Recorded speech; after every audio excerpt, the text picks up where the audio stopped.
Good afternoon. I gotta learn not to talk so loud. I think I'm compensating for the noise in my ears.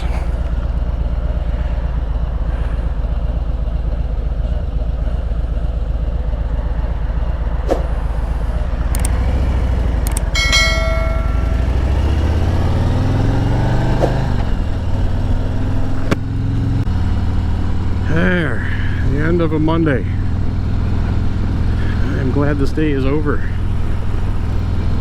So just an idea I wanted to talk about the 5 things that I like about this new 2020 Road Glide Special. And I'm going to do another one, kind of a follow-up video.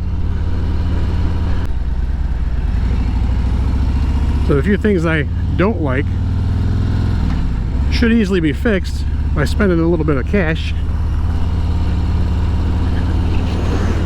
which I guess you can't make a bike fit everybody. I mean, you try.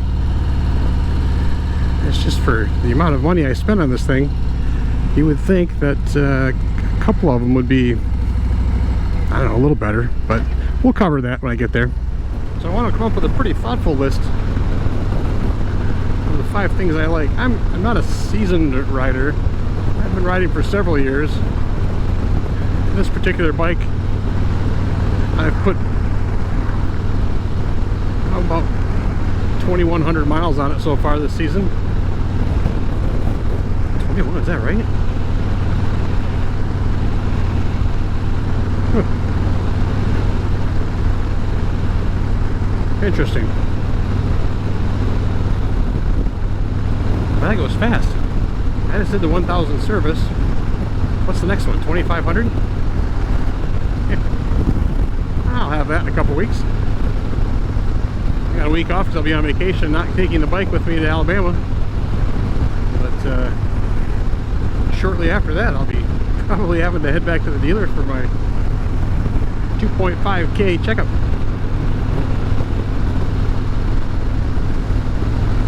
So anyway, just trying to come up with a decent list of 5 things that I've really liked so far about this bike. And we'll start with number 5. And these are in no particular order. Any one of them could be number 1. Well, I have a reason for number 1, but 2 through 5 could be in any order. How's that sound? So number 5 for me would be the versatility of how it can be set up. I don't always have a passenger, and I'm not a huge fan of the way it looks with the backrest on it or with the tour pack on it.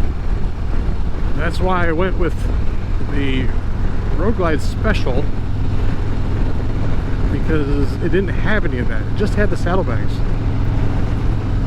But knowing my wife rides with me, I added the brackets and a backrest to make it a little more comfortable for her.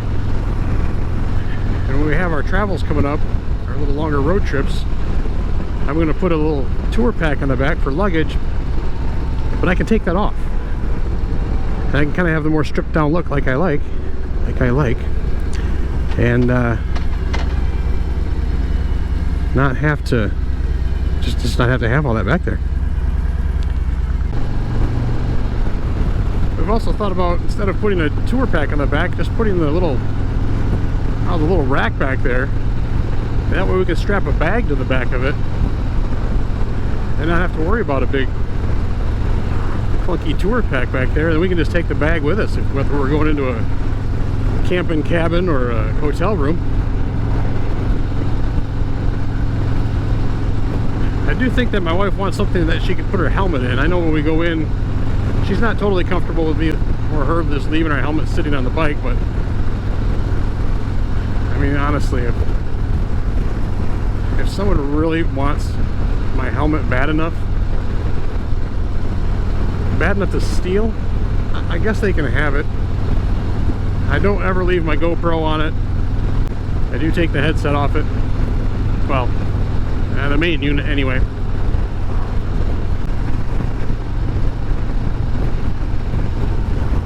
Number 4 on my list would be the boom audio setup. The display is big, very sharp colors, at least on the GPS, and that's kind of what I use the most. I just have that up all the time. I have not been able to connect my Senna 50 to it yet. I've tried. I don't know if it's a limitation of the Senna or if it's a limitation of the boom. I know there is I believe it's the 20 series that can connect to this audio system, but I don't know if that's a Harley Davidson thing. Something special with one you just buy right from them. I've seen it at the dealership, but didn't pull the trigger on that one, so I'm not sure what the deal is with that, but we'll investigate that a little bit more. The speakers sound good. They're plenty loud. I do have to put the volume at full when I'm at highway speeds, and even then it's still kind of hard to hear, probably because of my full face helmet. If I wasn't wearing a helmet or I had an open face helmet, I'm sure it would be better. But the GPS is accurate. It's nice. That way I don't have to worry about having my phone mounted somewhere. But I didn't want to have my phone mounted to the handlebars. I'm just nervous about doing that. I don't know. Anybody ever look at the forecast for the weather and it's not calling for rain and you get caught in rain? Happened to me last Friday. The number 3 on my list is the Milwaukee 8 engine. The Road Glide Special has the 114 cubic inch in it, and according to the specs, I'm putting out just a hair over 100 horsepower. Now, coming from a 900cc Vulcan, this was quite a big step up. It's very manageable, enough get up and go for me. It's got a 6-speed transmission, 6th gear for me. I typically is just an overdrive, but the engine's definitely powerful enough. I thought about doing the stage 1. I did joke with the wife of going right up to the stage 4,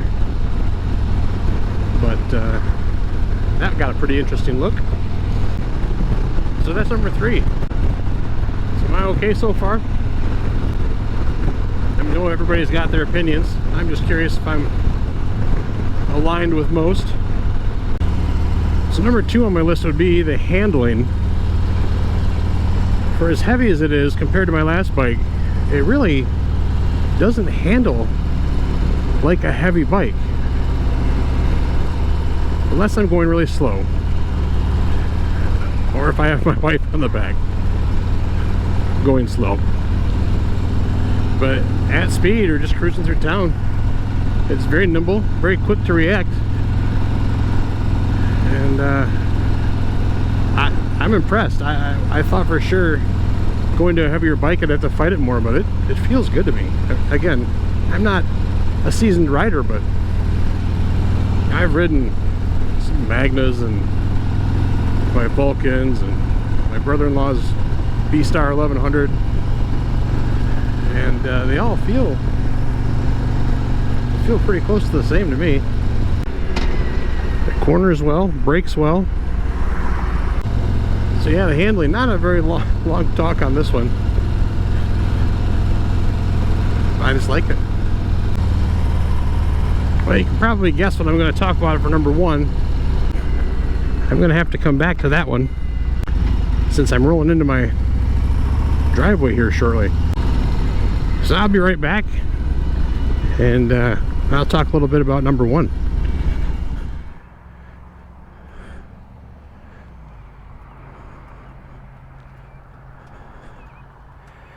So the last thing on my list of what I like about this bike is probably going to be the top of the list. I just love the way it looks. I looked at the Street Glides, but the Road Glide just, I don't know, just stands out. It's a little dirty right now. I'm getting stuck in the rain. But the billiard red color just, I don't know, it just stood out to me. blacked out engine. I just like the way it looks.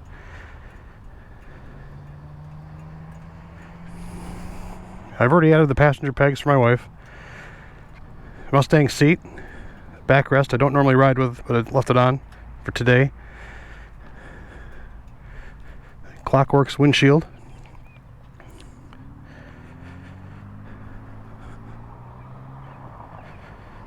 She's just a beautiful girl. Handlebars are on my list. Rear suspension's on the list. Rear suspension's on the short list. But yeah, that's it. Out of the 5, the looks are what got me. So anyway, there's my list. 5 things I love about this bike. I'll be following up here next time, next week, maybe when I get back from vacation, on a few things that I don't really care for, but should easily be fixed. So if you do me a favor, please hit the subscribe button. Ring that bell. You'll know when I have some new content loading.